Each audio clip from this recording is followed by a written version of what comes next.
Mais quando vocês veem que se aproxima o dia.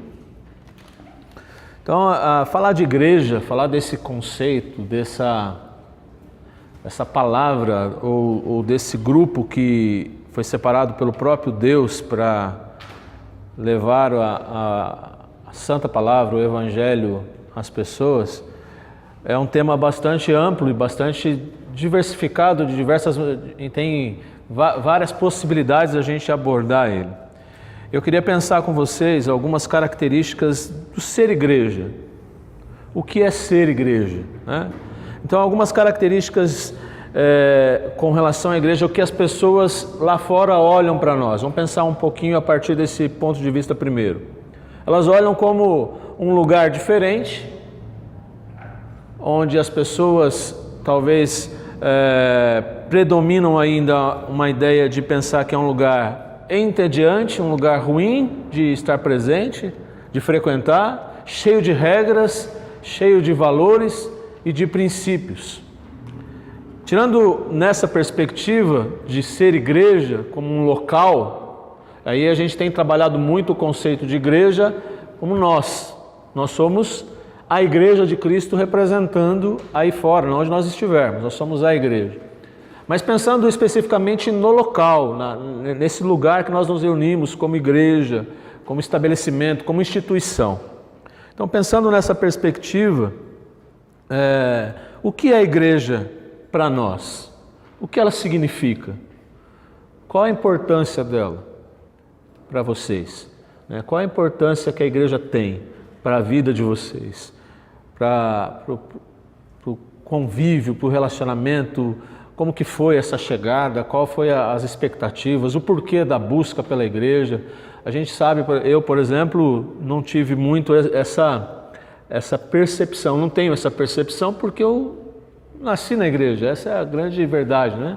Desde criança, desde pequenininho, caminhei dentro da igreja. Teve sim períodos que me afastei da comunhão, do relacionamento, de estar junto com as pessoas, mas sempre foi dentro do meu lar, da minha casa, a igreja sempre foi importante.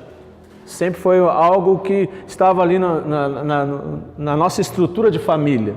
Algumas famílias não. Por mais que os católicos digam assim, eu nasci, fui batizado, fui na igreja católica, me batizou, mas em algum dado momento esse batismo foi só formal, né? Foi uma formalidade que a família cumpriu ali e depois nunca mais apareceu, não quis nem mais saber de igreja, nem mais o convívio acontecia, só esporadicamente essas coisas algumas pessoas iam à igreja, num casamento, num batizado já de alguém conhecido, e aí é assim que nós nos relacionamos com a igreja. Como que vocês percebem isso? Talvez um exemplo, dois exemplos de alguém que aproximou-se da igreja, chegou a ela e pode relatar alguma coisa. O que é a igreja para você? Quem quer falar? Sem pressa. Eu, como passei por alguns caminhos antes de chegar até aqui, eu nasci com vendo minha mãe com o hábito, né, da vida católica, então ela tinha um compromisso com a mãe dela. E eu sempre fui envolvida, então eu era envolvida na igreja católica, participava de encontros de jovens, então assim, ia à missa das 11, que era dos jovens. A escola que eu estudava, que é o externato ainda, ele cumpre um calendário religioso ali, você participa, né, das atividades dos santos, aquelas coisas todas que tem, os alunos participam dentro da escola. Então eu tive esse convívio de igreja, depois dos 17 anos eu deixei, e eu fui procurar o espiritismo e vivi até os 41. Mas também em comunhão, participando, né, lá não é chamada igreja, é o centro. Mas se a gente olhar o esqueleto, assim, é onde as pessoas se reúnem também. Até que eu cheguei aqui. E é uma outra, eu sinto a igreja aqui, ela é viva. Eu acho diferente da católica, que parece mais ritual. Eu sinto a igreja mais viva. O comportamento cristão, assim, eu acho mais vivo. E eu acho importante o convívio aqui, acho que é difícil, tanto quanto em qualquer outro lugar que tem grupo de pessoas, lidar com pessoas é sempre difícil. E aqui a reunião, o tempo, o grupo de pessoas que se reúne, acho que é o maior desafio que a gente tem de exercitar o que a palavra ensina. Então, é assim que eu vejo. Só que lá fora as pessoas olham e acho que, assim, algumas vezes eu já ouvi, é o tempo da lavagem cerebral. Porque eu não me importo com isso, porque tantas pessoas fazem tantas opções que aí sim é a lavagem cerebral e eu me sinto liberta por dentro. Mas essa visão eu acho que as pessoas têm bem concentrada, né? Porque a gente faz uma separação dos hábitos do mundo, a gente escolhe ficar evitando, né? Todo dia você diz não para o mundo, você procura dizer, você cai, no dia seguinte você vai de novo, né? Mas eu acho que a igreja, assim, ela às vezes passa essa imagem. Mas eu acho importante você estar vinculado à igreja e ter que superar os desafios dentro dela. O da Grazi, ele parece que ele, na perspectiva minha, sempre igreja evangélica. A dela, igreja também, mas pensando assim, ela teve um ajuntamento de pessoas, né, o espiritismo, sempre teve nessa ligação. Alguém que bloqueou, alguém que rompeu isso e de repente voltou. Ou não tinha esse convívio e de repente tomou uma iniciativa e foi para esse convívio. Qual a importância disso? Um exemplo aí, alguém que queira. Fala, Luiz.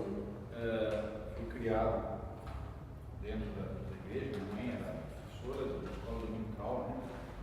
E eu não me lembro quando foi a primeira vez, mas eu acho que tem mais ou menos alguma noção de quando foi a última. Aos 14 anos, já tinha passado a altura da minha mãe, não é referência para nada, mas já tinha passado fazia tempo. E dos 14 anos até os 40 e pra lá. Quando a gente se casou. 2012. Aí pra lá eu tinha 50. Eu ia falar isso. Eu ia falar isso. 51. Eu estava esperando você concordar. Até os 51, eu fiquei. 41, velho. 41, obrigado. Eu fui até os 53. Não, perdão, os 43, né? Aí eu voltei pra cá, que já era assim, do conhecimento, mas eu tinha abandonado o convívio. Eu sentia falta, mas não tinha coragem de voltar. Aquela coisa assim, poxa, eu vou voltar lá. Por que eu fui embora? Eu fui embora. Será que eu mereço ser recebido? Eu mereço ter isso de novo? É normal você sair, voltar, tudo bem? Tá bom, existia assim uma coisa um pouco mais pesada assim, de culpa, né? Porque eu saí no auge do início do tempo da adolescência que a gente fez os pais, né? Dos 14 aos 21, a gente vai se tornando super poderoso e sabe muito mais do que qualquer coisa que os pais sabem. Cara, deu tempo hoje, né? Nada a ver. Não, nada a ver, você não sabe de nada. É assim que a gente pensa dos pais nessa faixa de idade. E depois que eu passei disso, eu não tive mais assim, nem interesse, nem estímulo para voltar. Também aconteceu eu ter me casado com uma moça de família católica, não que eu tivesse passado a frequentar. É que existiam alguns momentos, né, alguns eventos em que eu não podia deixar de comparecer, por exemplo, batizado dos meus filhos, depois vir a comunhão, eventualmente um casamento. Sei lá, o casamento das pessoas, não é porque não é evangélico, você não só vou casamento evangélico.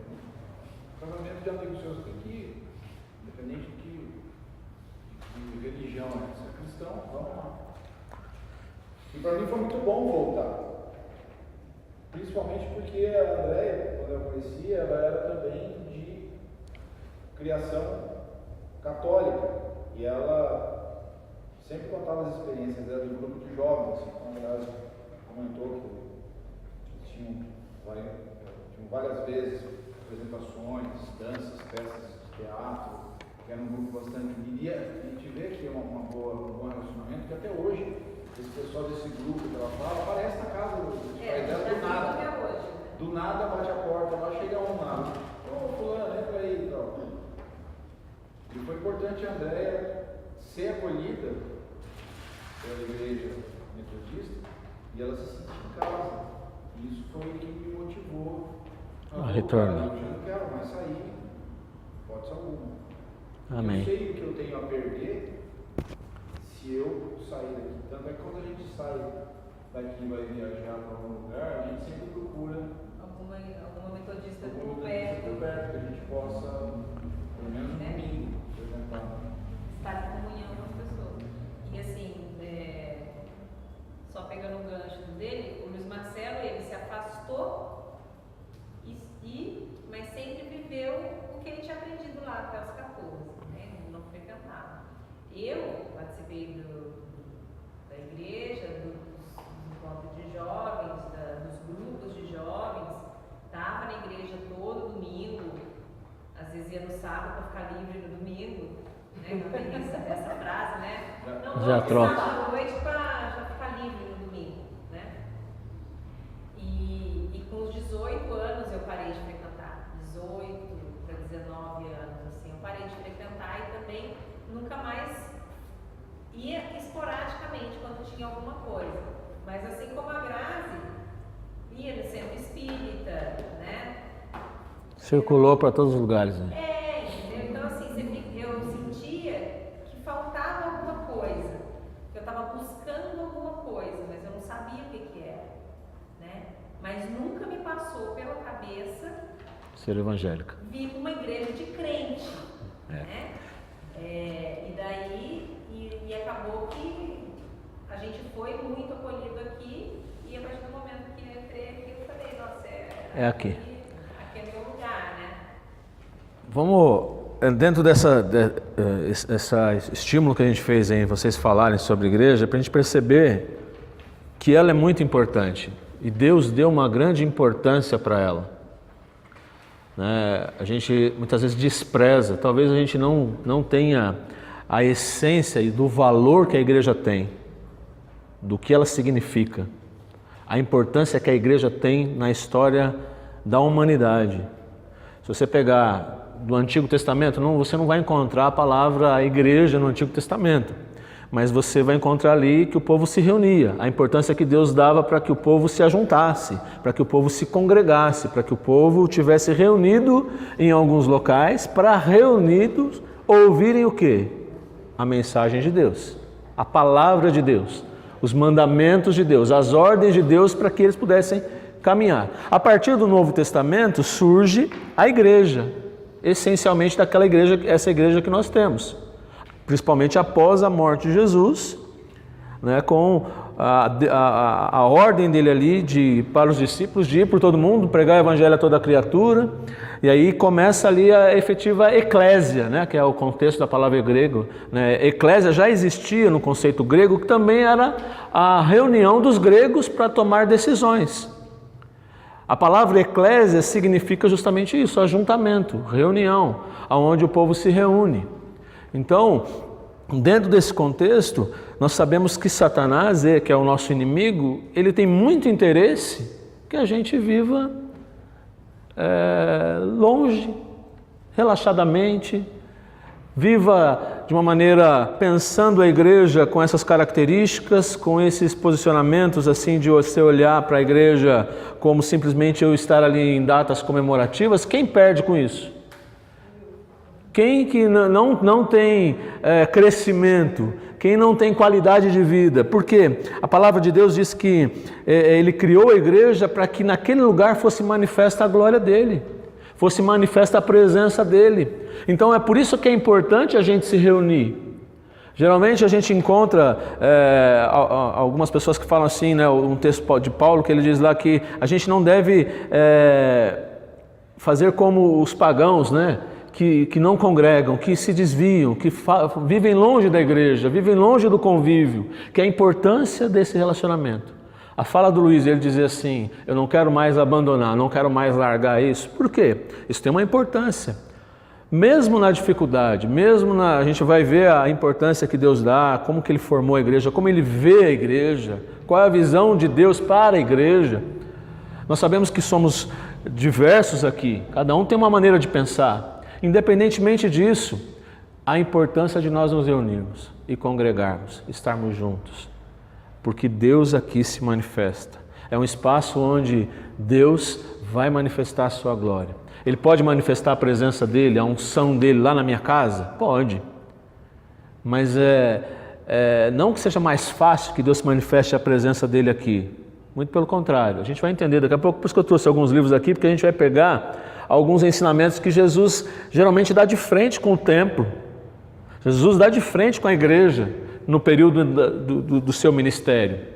Mas nem por isso ele deixa de enfatizar a importância da comunidade, a importância de estar juntos. Talvez por causa da institucionalização da igreja, é que a gente se perdeu no caminho. Talvez quando se institucionalizou, desde lá do início. Eu trouxe um pouquinho de livros aqui, se eu pegasse lá na biblioteca, tem um monte lá. De vários livros aqui que comentam sobre igreja, história da igreja, a importância e quantas oscilações essa história teve para que a gente chegasse aqui hoje. Então, tem um texto de um autor, que ele traz um livro chamado As Palavras-Chave do Novo Testamento, que é do William Barclay, e ele fala sobre a eclésia, a igreja. Ele dá uma definição que eu achei muito, muito interessante a gente, a partir dela, tomar uma nossa discussão aqui. Ele diz assim: em essência, a igreja, a eclésia, é um grupo de pessoas que se reúnem, não porque escolheram fazer assim, mas porque Deus os chamou para si. Não se reúnem para compartilharem dos seus próprios pensamentos e opiniões, mas para escutarem a voz de Deus. A gente não se reúne porque, aí a gente vai entrar num debate daqui a pouco, hoje parece que algumas igrejas viraram um clube. Viraram o quê? Clube.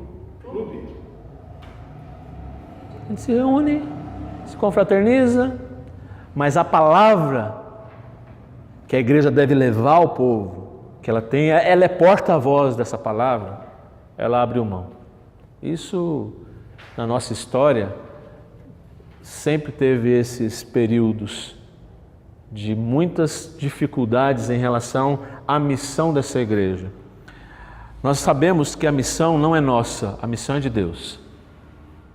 Se a missão fosse nossa, acho que a gente já tinha sucumbido. Mas a missão é dele. E como a missão é dele, diz lá o texto sagrado, né, que se nós não falarmos, as pedras clamarão. Se nós não avisarmos, se nós não anunciarmos, se nós não cumprirmos o nosso papel, as pedras vão fazer isso. Deus pode usar o que Ele quiser, e Ele vai usar quem Ele quiser. Eu quero estimulá-los aqui nessa noite, que a gente possa sair daqui entendendo que nós somos a igreja de Cristo, e Deus quer nos usar. Aí você diz assim: mas pastor, nessa situação, eu tenho a minha limitação, eu tenho as minhas dificuldades, eu tenho a minha falta de conhecimento. Não importa, querido. Deus vai te usar se você permitir isso, se você desejar isso, se você tiver essa ânsia e esse desejo no seu coração de ser a igreja de Cristo onde você estiver. Você é porta-voz dessa palavra. O Salmo 133 diz lá que quando quão bom e quão suave que os irmãos vivem em união. Porque nessa unidade, o que acontece lá? O Salmo diz assim: ali o Senhor derrama a sua bênção. O Senhor vai derramar a bênção dele na unidade, no nosso relacionamento, na nossa convivência, nas nossas dificuldades, muitas vezes, nas nossas incertezas, mas Deus vai trazer a sua bênção. Porque quando eu tenho a condição e eu quero, nesse grupo aqui nós podemos aprender, nesse grupo nós podemos desenvolver, nesse grupo que nós temos aqui nós podemos construir muitas coisas. Nós podemos mostrar para a sociedade em que nós estamos aqui a importância da Igreja de Jesus Cristo. Só que tem algumas questões aí que a gente precisa pensar. O que nós temos mostrado enquanto igreja? É essa discussão que eu quero trazer para vocês aqui nessa noite. A gente pode falar, a igreja de Jesus é a noiva de Cristo. Ele dá esse exemplo. Jesus mesmo fala isso. que ele vai vir buscar a sua noiva. Quem é a noiva dele? Somos nós. E aí Jesus, contando a parábola lá no texto ali de Mateus 25, que ele fala ali das virgens, das 10 virgens, o que ele fala para as 10 virgens? Qual é o contexto daquela parábola? Que elas precisavam estar preparadas. Porque elas não sabem a hora nem o dia em que o noivo vai vir. E qual é a noiva que não quer estar pronta para o seu noivo? Que não quer estar adornada para o seu noivo? Que não quer cumprir todo o requisito e ritual ali? Pensando no modelo antigo de casamento lá, elas tinham toda uma rotina de preparação. E hoje também, se a gente mudar, né, trazer para os nossos dias, acontece da mesma forma. Nós não queremos estar despreparados, desprevenidos. Nós não sabemos o dia nem a hora que ele vai vir buscar a sua igreja. A sua igreja ele determinou e deu uma missão. Qual é a missão que o Senhor deu à sua igreja? E levar o evangelho a toda criatura, batizando em nome do Pai, do Filho e do Espírito Santo. Ah, mas eu sou a igreja de Cristo e não entendo isso como minha missão. Nós ficamos muito tempo paralisados enquanto igreja, discutindo muitas vezes situações internas da igreja e perdemos muito tempo nisso, em vez de irmos e cumprirmos o mandato missionário de Jesus, de fazermos a sua vontade, de cumprirmos a sua vontade, de estendermos a sua igreja aonde nós estivermos. Nós pensarmos igreja como corpo é uma outra definição bíblica. A igreja de Cristo é como corpo humano. O corpo, ele tem muitos membros, nem todos têm a mesma função nesse corpo. Mas o olho não pode dizer para a boca que não precisa dela, né? Nem o estômago dizer para o esôfago que não precisa dele. Esse dia eu estava lendo uma observação sobre isso. Imagina se o esôfago entrasse em greve, falasse assim, não vou deixar passar nada. Não vai acontecer isso, né? Não vai deixar, né? O estômago, eu não estou de mal com o estômago, eu não vou deixar passar nada aqui não. Não tem isso, né? O que nós precisamos entender? Que todo corpo precisa ter uma cabeça. E quem comanda o corpo? É a cabeça. É o cérebro. E quem é a cabeça da igreja? O pastor? Não. Em algumas igrejas por aí é. Né? Só para descontrair um pouquinho. Em algumas comunidades por aí, não vão pensar como igreja. Mas comunidades, grupos que se reúnem, algumas se personificaram, né? Tomaram para eles aquilo que não é deles. E aí a gente percebe que as coisas vão caminhar mal, vão se afundar, vão entrar por caminhos que não é aquele caminho que o Senhor desejava para nós. Nós já aprendemos que a igreja é ajuntamento, que a igreja é uma reunião, que a igreja é noiva, ela é o próprio Cristo. Porém, para que esse organismo funcione, para que tudo isso funcione, nós precisamos estar ligados nessa cabeça e saber o comando dela. Só que tem muita igreja por aí que tem deixado de ouvir a voz da cabeça. Tem feito do jeito dela. Tem feito da forma dela. Da maneira dela. Deus tem falado não, a gente fala sim. Deus tem mandado a palavra dizendo não é essa hora, mas a gente acredita que é agora. É agora que a gente vai tomar atitude, é agora que a gente vai fazer. E Deus está falando, não, agora não é esse o momento. Não é esse o momento para que vocês façam as coisas.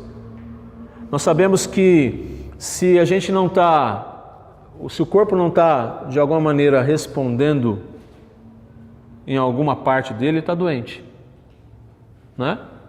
Se o estômago, o esôfago tem essa atitude, ele está doente, né? Ele pode acontecer, não está respondendo, o estômago também já não está mais funcionando, o rim não está funcionando, alguma parte não está, tem que procurar o médico. Quem é o médico? Para consertar o corpo. A igreja de Cristo, ela só vai voltar a tomar uma atitude, ela é constituída de pessoas, ela é constituída da vontade de Deus. Deus sonhou com isso. Isso é um sonho de Deus, onde nós estivéssemos reunidos, e a gente pode pegar a estrutura da igreja de Atos dos Apóstolos ali, principalmente Atos 2.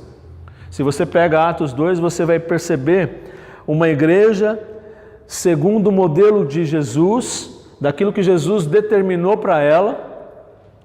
E essa igreja diz lá em Atos 2, 42 até 47, que a cada dia o Senhor acrescentava à sua igreja aqueles que iam sendo salvos. A igreja era benquista, ela contava com a simpatia do povo. Onde que a igreja perdeu a simpatia do povo? Vou pegar um pouquinho da história. Deixa eu fazer uma leitura aqui. Pegar um desses livros, fazer uma leitura. Texto de Efésios. Esse aqui é o manual bíblico. Então, o texto de Efésios, onde Paulo fala da unidade da igreja. Efésios capítulo 4, de 1 a 16. E aí aqui é o comentário, né, o manual, e ele diz assim, Efésios 4, de 1 a 16. Só pode anota aí, não precisa abrir o texto não. Aqui vai ser só o comentário, não vou ler o texto, né? É o comentário das pessoas que interpretaram esse texto. Diz assim: um organismo complexo, a igreja, o que ela é? Um organismo complexo, com muitas funções, cada um no seu próprio lugar, operando harmoniosamente, sendo o amor o seu princípio básico. A Igreja de Cristo, ela é um organismo composto de diversos membros, mas o elemento principal desse organismo é o amor. Sem esse elemento principal, a igreja ela não subsiste, ela vai se dividir, ela não vai se manter como igreja. E aí o comentarista faz aqui um comentário que eu achei muito interessante. Ele diz assim, ó: a igreja existe há mais de 2000 anos. E a este respeito, ao respeito de ser uma igreja única, se você pega o contexto da oração de Jesus lá em João 17, a oração sacerdotal. Jesus faz a oração sacerdotal dele em João 17, dizendo assim, o contexto principal dessa oração de Jesus ali é dizendo assim, que eles sejam um, assim como eu e o Pai somos um. Esse é o princípio da oração, a parte central dela. Jesus está orando para que o povo, aqueles que estavam ouvindo a sua mensagem, fosse um como ele era um com o Pai. E aí ele está dizendo aqui, a igreja existe há mais de 2000 anos e a esse respeito ela ainda é muito infantil. Ou seja, não cresceu, ela continua infantilizada. Ainda não conheceu a unidade em sua manifestação como um todo, visivelmente conhecida. A luta constante de Paulo era contra elementos facciosos em igrejas locais e contra a dissensão entre os judeus e gentios. Depois vieram as amargas controvérsias do século II e o século IV. Seguiu-se a igreja imperial, com seu aspecto externo de unidade sobre autoridade estatal, porém de influência venenosa para a sua vida espiritual. Veio depois a hierarquia papal, com a sua unidade autoritária, que arrebatou aos homens os seus direitos de consciência e pôs a Bíblia fora de circulação. Há 500 anos sobreveio o rompimento protestante pró-liberdade. Naturalmente, quando o povo começou de novo a pensar por si, depois de longa noite de escravidão ao Papa, tinha de ver as coisas algo diferente. E, inevitavelmente, o movimento protestante, no decurso dos anos, diversificou-se em várias correntes. Metodista, presbiteriano, batista, surgiram vários. O objetivo de Deus não era esse. Porque a gente está falando de igreja, não está falando de denominação. Quando a gente fala de igreja, está falando de igreja metodista, batista, presbiteriana, católica. Igreja é o sonho de Deus. Não é igreja o sonho de Deus lá, né? Né? Que hoje já tem tanta igreja que a gente até fala os nomes assim, mas aquela lá, então aquela lá é a igreja. Não é isso. Igreja como objetivo principal, Deus sonhou com isso. A unidade do povo. Mas a gente foi dividindo. Aí ele continua dizendo aqui, o egoísmo e o orgulho dos homens são contrários a isso. Ninguém quer abrir mão. Ninguém vai abrir mão.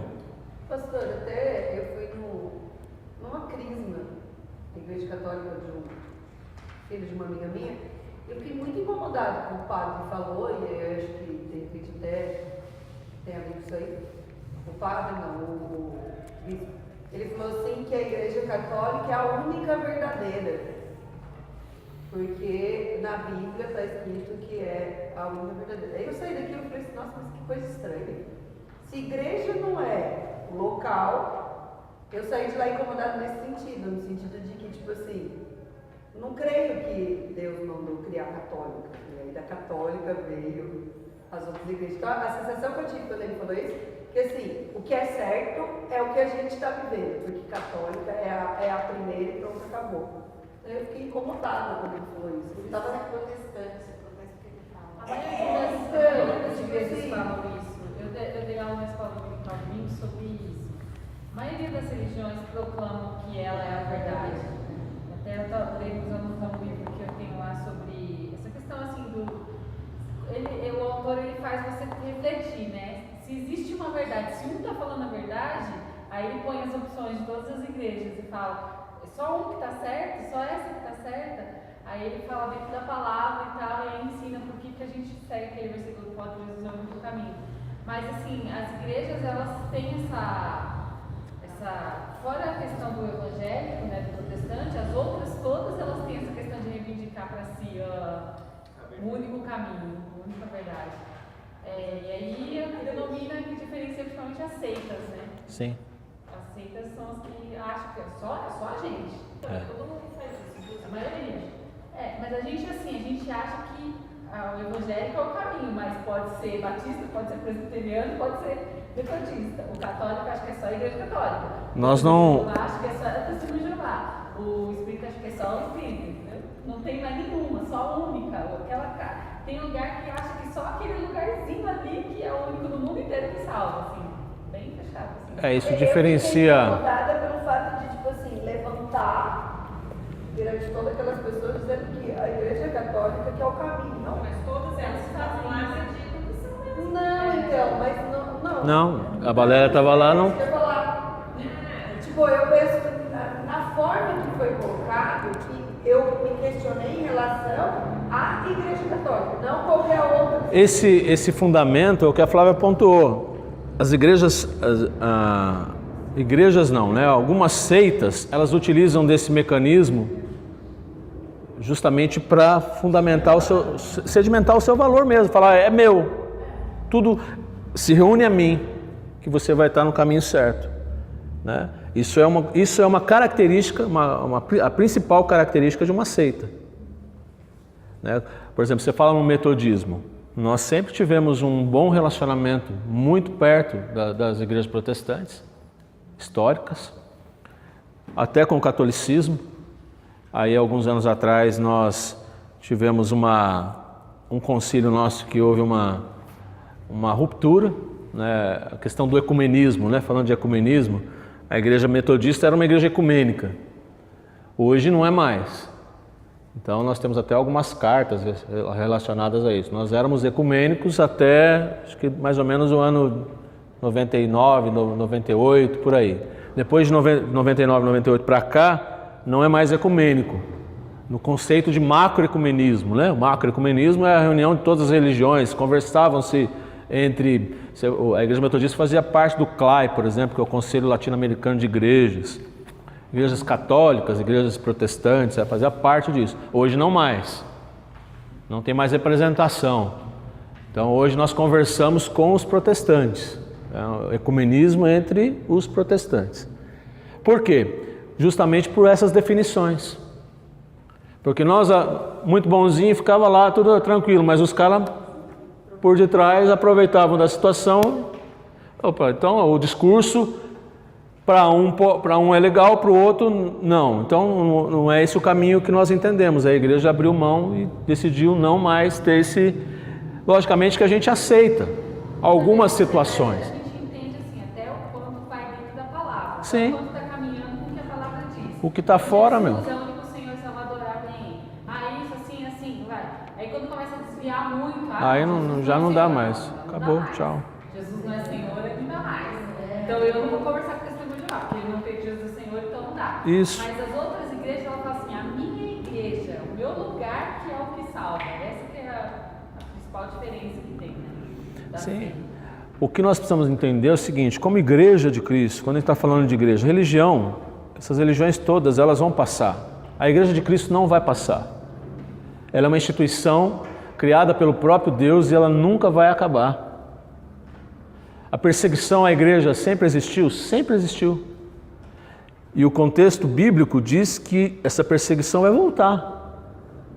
E essa perseguição vai voltar de uma forma, talvez dessa forma como a gente tem percebido aqui, um esfriamento, que é o que Jesus disse lá, né? No final dos tempos, muitos abandonarão a fé, abandonarão a prática religiosa. Não suportarão mais a sã doutrina, é o que Paulo diz. Não suportarão mais o convívio, mas nós temos uma missão e uma responsabilidade. Quando essa igreja, pensando aqui, igreja de Jesus, a igreja metodista, ela é parte da igreja de Jesus Cristo na terra. Ponto. Como a igreja católica, como a igreja batista, como a igreja presbiteriana. Agora, dentro de alguns conceitos, a gente, quando ela começa a criticar, ela começa a caminhar para uma vertente. Se a minha igreja, por exemplo, ela teologicamente ou doutrinariamente, ela começasse a se desviar, eu sou o primeiro a abandonar. Eu sou o primeiro a sair e falar, não faço mais parte desse contexto religioso. Nós vamos para um outro caminho. Não abandonar a fé, vamos para um outro caminho. Mas pensando que essa igreja, ela foi plantada neste lugar e ela é responsável pela mudança desse lugar. Nós, como igreja, somos responsáveis pela mudança do bairro onde nós estamos inseridos. Se a igreja de Jesus aqui não faz diferença nenhuma, ela estar aqui ou não estar, se as pessoas que passam por aqui não percebem que não tem diferença nenhuma na igreja de Jesus Cristo, que ela não representa Jesus aqui, ela representa o metodismo, ela representa os nossos interesses, ela representa uma classe, um grupo, um clube, ela não tem por que ficar. Agora, a partir do momento que ela representa Cristo, se ela representar Cristo, vai gerar mudança, vai gerar alteração de vida das pessoas lá fora. As pessoas vão olhar e vão saber que aquele lugar é um lugar santo, separado pelo Senhor e para o Senhor. Então, quando nós entendemos isso como missão da nossa igreja, como missão minha desse lugar, como parte desse lugar, não que aqui pregue a única verdade, nós sabemos, a única verdade é Jesus. Nós pregamos a única verdade. Não somos detentores, vamos dizer isso aqui, né? Talvez justamente. Isso, não somos os únicos a pregar. É isso mesmo. A outra igreja aqui do lado prega, se ela estiver pregando Jesus Cristo que salva, prega a verdade. Amém por ela. Glória a Deus pela vida daquele pastor, pela vida daquela comunidade. Agora, durante um tempo da nossa história, se a gente voltar no resgate dela ali, o texto que eu li, ele trata um pouquinho disso, né? Você pega lá o início da igreja, aí depois o segundo, terceiro, quarto século, quando a igreja... Segundo século por quê? Até o segundo século a igreja ainda ela era uma igreja... Como chama a palavra? Fugiu a palavra agora. Quando você é clandestina. Era uma igreja clandestina. Se reunia nos porões, se reunia nos buracos, tinha que fugir. Se pegasse o cristão, o que acontecia? Morto. Tocha viva. Né? Nos contextos romanos ali, a gente pega aqueles filmes de época, mas você pega os livros da época, também relatam tudo isso. Por exemplo, nas festas do Império Romano ali, A iluminação das festas eram as tochas humanas de cristãos. Então eles pegavam um cristão, colocavam numa estaca.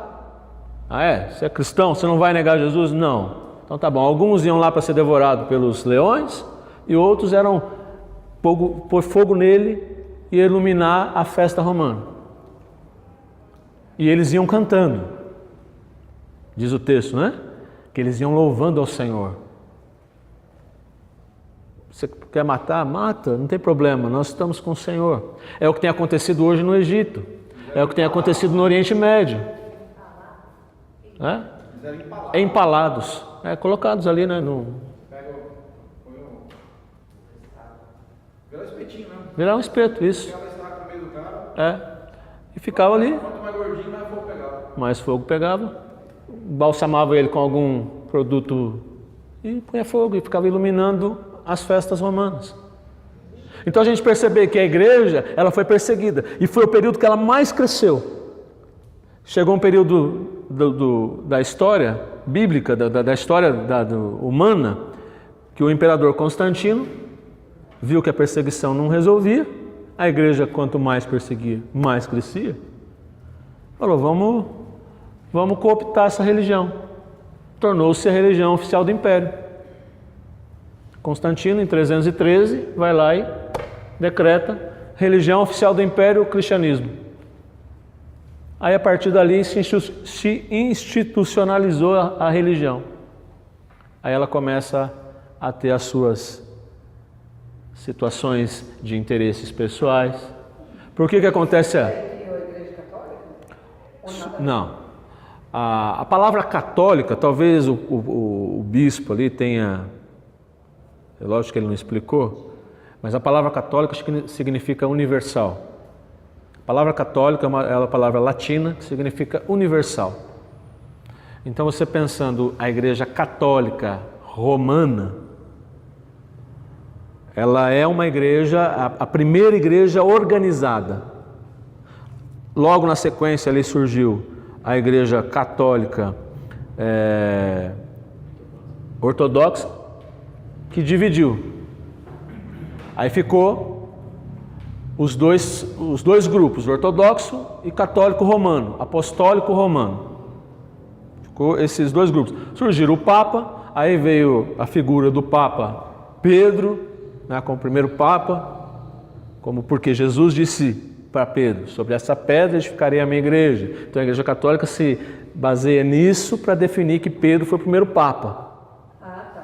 Aí, em torno disso, ela vai, aí quando a igreja se torna oficial do império, o império começa a dominar, começa ali, depois na frente tem um período das cruzadas, né? Elas vão lá para evangelizar os muçulmanos, saqueia todo o império ali da parte do Oriente, igreja católica, vai lá, mata os muçulmanos que não aceitam e rouba toda a riqueza deles, está lá no Vaticano, a construção do Vaticano.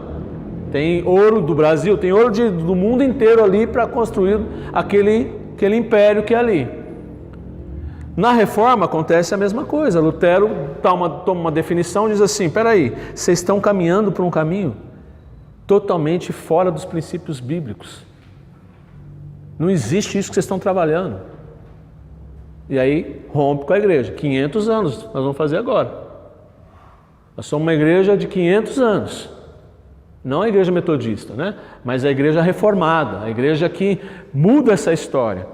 Dentro desse perfil, a gente tem uma característica de igreja que a gente pode resgatar, que é a característica de uma igreja, por exemplo, pensando na figura do corpo.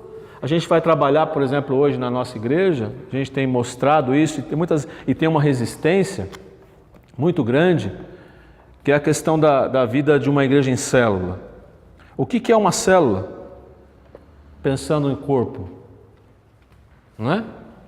É a origem da vida. É a menor parte. Então, se você pensa numa célula hoje, vamos pensar, por exemplo, como se fosse um computador. A célula talvez fosse o sistema operacional, né? E os ministérios da igreja que não mudaram, continuam, eles sejam ali os demais programas desse sistema para fazer funcionar. E essa célula, ela vai acontecer naturalmente. Então, vai gerar vida. Célula é vida, precisa gerar vida. Precisa transformar em novas vidas. Apresentar novas vidas para o Senhor, ganhar, consolidar, discipular ela, enviar ela novamente para que ela possa ganhar. E essa é a rotina normal de uma igreja. De um conceito de igreja que a gente deixou. A gente viveu, por exemplo, dentro da igreja, eu já chegou 9 horas lá e eu falei que o tema era bem difícil a gente conversar, porque você pega, por exemplo, nossa igreja é boazinha? Lógico que não. Tem tanta coisa errada que precisa mudar. Quantos donos de igreja? O cara acha que ele deu o banco da igreja, ele é o dono da igreja. E a igreja tem que andar do jeito dele. Eu estou falando da minha igreja, dessa igreja aqui, não estou falando da Betânia, da igreja metodista. Quantos coronéis dentro da igreja metodista? Aqui no nosso distrito tem uma igreja, não vou dar o nome, a gente fala, mas não fala o santo, né? Não conta, porque né? O problema, o pastor chegou lá e falou assim, não, o dono da igreja estava lá e falou, não vai entrar aqui não. Não vai. O bispo nomeou, não, aqui você não vem. Não, eu vou, porque você vai, puxou a garrucha, falou, aqui não, filho, porque aqui é meu. É o dono da igreja. Era o dono do pedaço ali. Né? É o dono mesmo, literal. Então, precisou até intervenção policial. Porque a arrecadação, ele pegou um tempo assim agora, né? Recentemente isso, né? Isso é de uma forma muito ruim, mas a gente viveu não porque a gente construiu isso, porque o próprio banco fez isso com a gente. Né? O dinheiro que arrecadava na igreja, depositava na conta dele, do fulano lá. E aí quem tirava? É meu? Quando eu me converti, eu frequentei um ano na Central. Posso falar que você está já morreu? Eu tinha um senhor lá, que era dono da igreja. O Silvio, que é pastor Campos, na época ele era Seminarista. estudante. Seminarista. Então começou lá um movimento de louvor. Cantava 2, 3 músicas, aí ela veio tomar. Uma vez no culto ele tomou, acabou. Não estava mais música, ele tomou, acabou. Exato.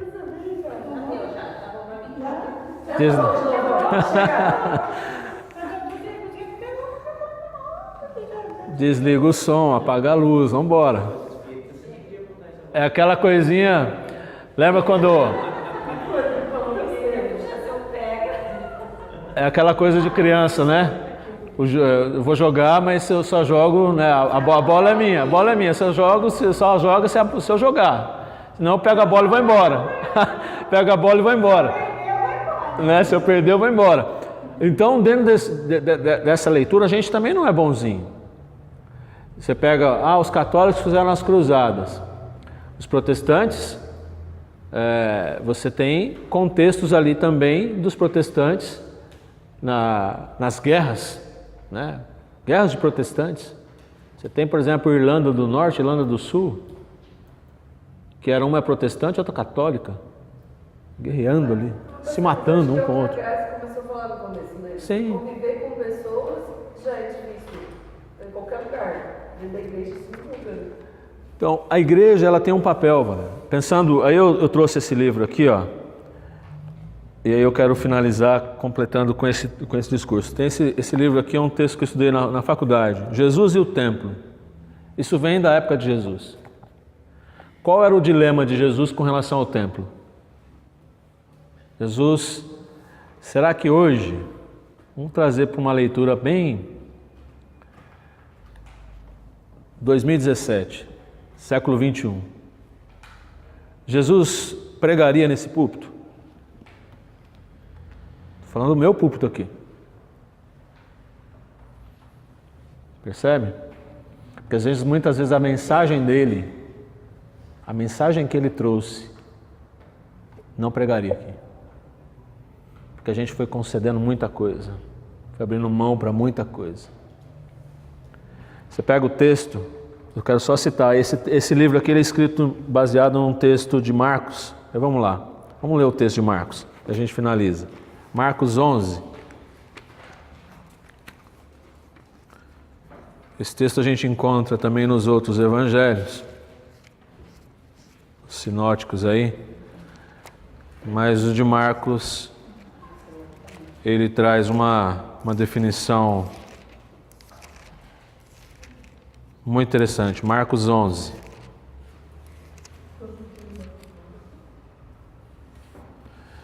A partir do versículo 15. Marcos 11, 15 diz assim: chegando a Jerusalém, Jesus entrou no templo e ali começou a expulsar os que estavam comprando e vendendo. Derrubou as mesas dos cambistas e as cadeiras dos que vendiam pombas. E não permitia que ninguém carregasse mercadoria pelo templo. E os ensinava dizendo: não está escrito, a minha casa será chamada casa de oração para todos os povos. Mas vocês fizeram dela um covil de ladrões. Os chefes dos sacerdotes e os mestres da lei ouviram estas palavras e começaram a procurar uma forma de matá-lo, pois o temiam, visto que toda a multidão estava maravilhada com o seu ensino. Ao cair da tarde, eles saíram da cidade. Olha esse texto. Esse texto ele é muito real e muito próximo de nós. O que a igreja de Jesus Cristo tem se transformado hoje? O que a igreja de Cristo, que ele sonhou, se transformou? E aí você pega o texto de João, que vai dar a mesma referência desse texto, Jesus entrando ali para purificar o templo, e João cita no versículo 2, versículo 17 diz assim, que o zelo da tua casa me consumirá. Esse é um texto do Salmo 69, onde Davi está num problema sério ali, de conflitos, e Davi cita esse versículo, lá no capítulo 69, versículo 9, Davi cita assim, o zelo pela tua casa me consumirá também, porque Davi também vivia esses valores. Se a gente pega, por exemplo, Jesus, ele é a figura davídica do Novo Testamento. Então, por que João cita isso e vai citar o Davi? Que Jesus, quando entra no templo, quando acontece tudo aquilo ali no templo, é a sentença de morte dele. É a sentença de morte dele. Se a gente vê a igreja de Jesus Cristo hoje, o que aconteceu com essa igreja, o que fizeram da igreja de Jesus, e a gente faz parte disso. Eu trouxe esses livros aqui, ó. Você tem, por exemplo, ó, nós já escrevemos muito material metodista, isso aqui é material metodista. Igreja, comunidade missionária, serviço do povo. Esse é o nosso tema, esse é o nosso lema enquanto igreja. Desde 1982, esse material aqui, deixa eu ver de quando ele é. 91, já é uma reimpressão. Documentos da igreja. Igreja, comunidade missionária a serviço de quem? Do povo. Nós estamos a serviço do povo, levar a mensagem do Evangelho. Forjando uma nova igreja, eles fazem uma releitura, já agora no ano 2000, desse contexto de uma igreja missionária. Revitalizando a igreja. Por que a gente precisa revitalizar? Você só revitaliza aquilo que está ruim, aquilo que não está mais cumprindo com o seu papel. Eu quero esse daqui, ó, o sem igreja. Hoje é uma nova característica de pessoas que não querem saber de igreja, não querem mais saber mais de igreja. Acho que isso chateou, né? Eu sou um exemplo disso. Um dos motivos de eu ter saído da igreja católica. Sim, você saiu da católica e veio para cá. Tem gente que não quer saber de igreja nenhuma. Então, na verdade, é porque Deus tinha um cuidado muito grande. Sim. Porque não é simplesmente chateação, tem pessoas que foram profundamente felizes. Justamente. Eu não vou entrar no mérito, porque isso aí daria tempo para a gente discutir muita coisa aqui, mas no início do livro, o autor escreve porque ele recebeu esse comentário. Olha o que diz aqui, ó. Não fui a nenhuma igreja no final de semana. E preciso ser sincero com você, não senti a menor falta. Estou bem com a minha opção atual. fazendo parte da comunidade virtual webiana. E assim vou me alimentando aqui e ali, com algumas mensagens em MP3 e participando de fóruns de discussão online. É um caminho de sobrevivência. Sinceramente, não acredito mais na proposta de ser igreja. É alguém que foi ferido, muito ferido, e ele não quer mais. Ele não quer mais esse convívio. Ele não quer mais o relacionamento que Jesus falou. É difícil o relacionamento, mas não abra mão dele. Esteja envolvido nele, faça parte dele, queira estar junto, porque junto a gente pode caminhar melhor e mais tempo, chegar mais longe. E aí eu vou finalizar com esse material aqui. Nós vivemos um contexto pós-moderno. É aqui uma característica de duas modelos de igreja, que talvez a gente se encaixe em algum momento aqui, mas o autor aqui, eu gosto muito dele, ele me trouxe muita reflexão sobre isso. Diz assim: recentemente a rede ABC, uma das 3 maiores cadeias de televisão dos Estados Unidos, realizou um programa especial sobre o crescimento das igrejas.